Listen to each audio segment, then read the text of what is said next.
Hello, my name is Susan Amos, and thank you for joining me today in this beautiful block of pristine woods. You're with me in Dinwiddie County, Virginia. We are located just south of Petersburg, Virginia, and we're at the Pamplin Historical Park and Museum for the American Civil War Soldier. Now, Pamplin Historical Park is actually an open air and an enclosed museum. The open air portion includes farms, battlefields, a colonial home, the Tudor plantation, Civil War slave quarters as well.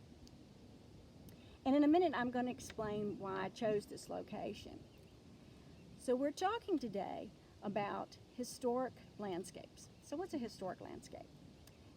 It is the land itself, whether it's a battlefield or a cemetery, tribal grounds for Native people. It also includes structures, whether that's a home, any kind of building, a church, a barn, a warehouse. So a historical landscape, what's important about that? Well, a historical landscape is actually a type of primary source. And typically when we think of primary sources, we think of documents, sometimes artifacts, bones, pottery, letters, diaries, any kind of manuscript.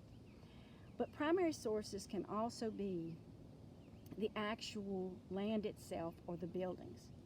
It tells us about the people, how they're built, what happens here, the culture. So let's do a little more definition. So we've talked about historical landscapes. Let's talk more about the difference between restoration and preservation. About 50 years ago, restoration and preservation would have been used interchangeably. And today we still use them a great deal synonymously. But for the historian today, it means something very different.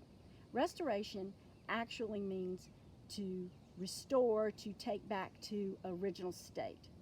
Preservation, on the other hand, means to preserve, to try to stop deterioration. You may do some restorative work, but for the most part, you're trying to just stop the deterioration that is occurring to make it last as long as possible.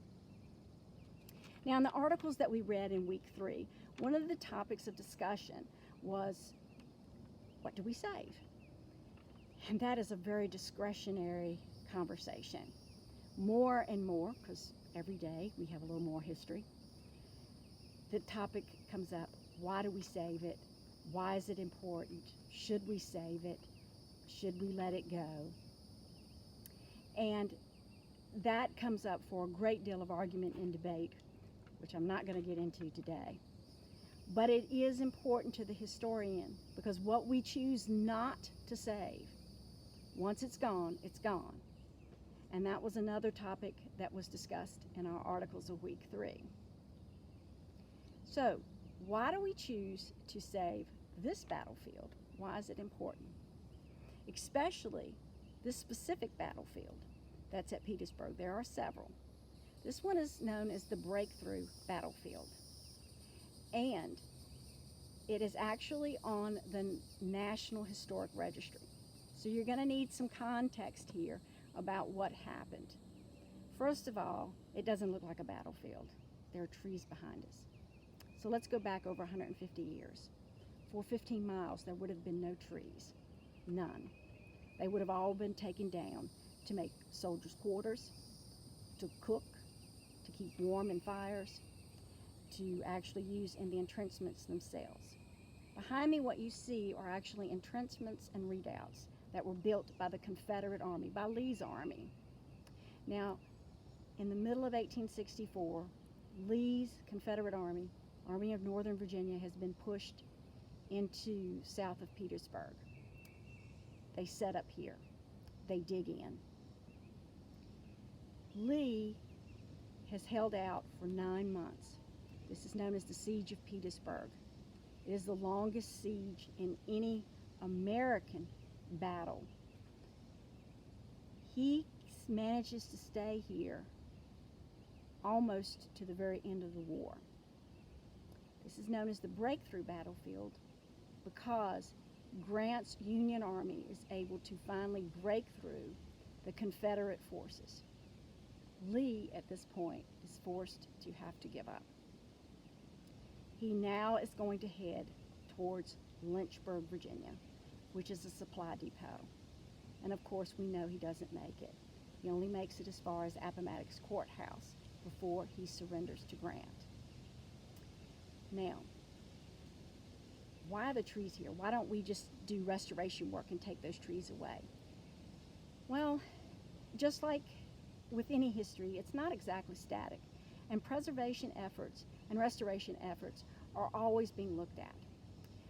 A lot of the older battlefields that were preserved a lot sooner, actually, they would take the trees down and more erosion would occur, and they would bring in more dirt to build up the redoubts.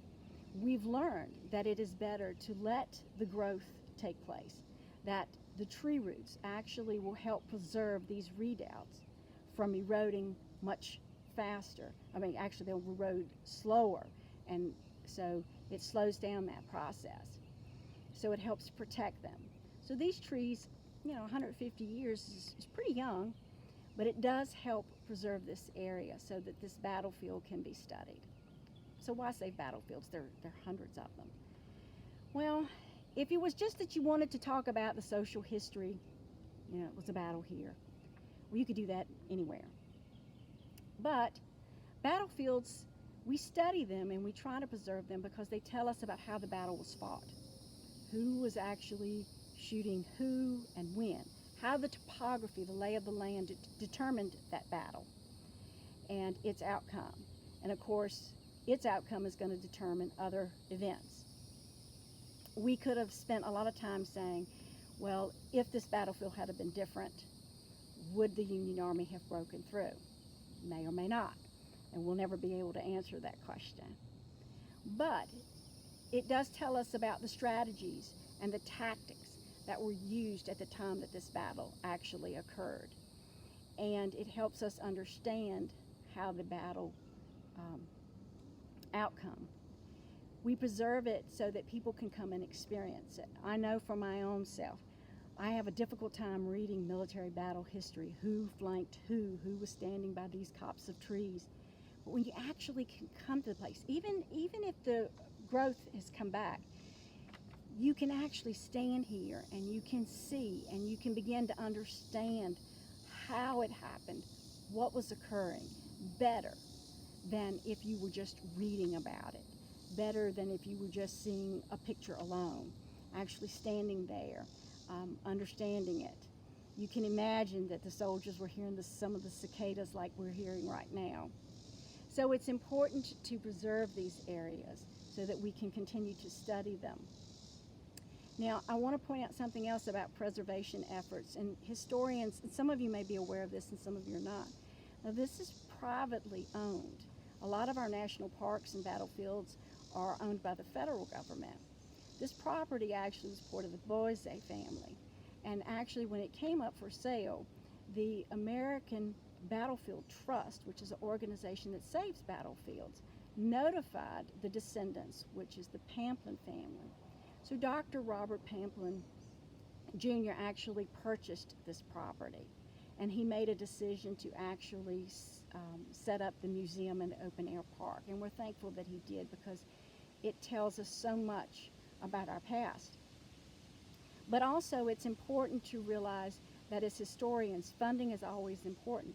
And as a private institution, he does not receive the same funding that a national park would receive.